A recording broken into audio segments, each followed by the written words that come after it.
एक समय की बात है। एक राज्य में प्रतापी राजा राज करता था। एक दिन उसके दरबार में एक विदेशी प्रवासी आया।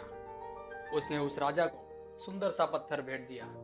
राजा पत्थर देख बहुत प्रसन्न हुआ और उस पत्थर से भगवान विष्णु की मूर्ति बनाकर राज्य के मंदिर में स्थापित करने का उसने निर्णय किया।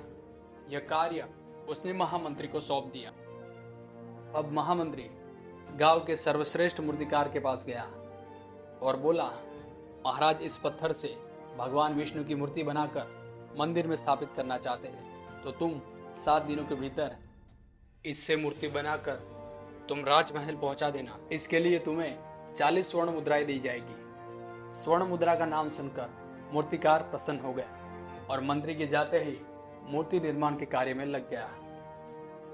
मूर्ति निर्माण के उद्देश्य से अपने औजारों में से उसने एक हथौड़ा उठाया और पत्थर पर मारा, लेकिन पत्थर जस का तस ही रहा।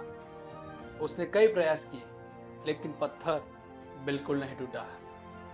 उसने एक आखिरी प्रयास करने का निर्णय किया और अपने हथौड़े को उठाया, और जैसे ही वो मारने वाला था, उसने सोचा कि 50 बार प्रयास करने के बाद भी ये पत्थर नहीं टूटा, तो अब क्या टूटेगा।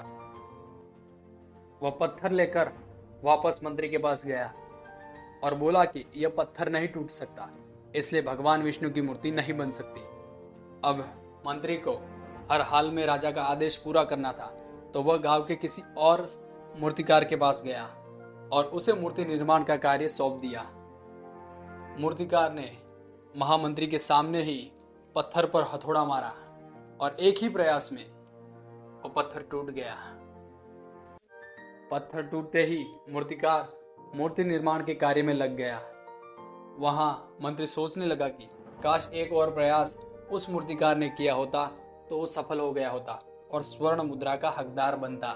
दोस्तों, हमारे जीवन में भी कई बार ऐसा होता कि किसी कार्य को करने में हमें कई प्रयास करने पड़ते हैं, लेकिन फिर भी हम उसमें सफल नहीं हो पाते और इसके कारण हम निराश हो जाते हैं और कार्य को छोड़ देते हैं, प्रयास करना ही छोड़ देते हैं। लेकिन हमें ऐसा नहीं करना चाहिए, हमें प्रयासरत रहना चाहिए। क्या पता हमारा वो आखिरी प्रयास ही हमारी सफलता तय कर दे। दोस्तों, ये स्टोरी कैसी लगी आप कमेंट करके ज़रूर बताएं। अगर आपको ये स्टोरी पसंद आई तो इसे लाइक कीजिए, शेयर कीजिए, चैनल को सब्सक्राइब कीजिए और बेल आइकन दबाना ना भूलें।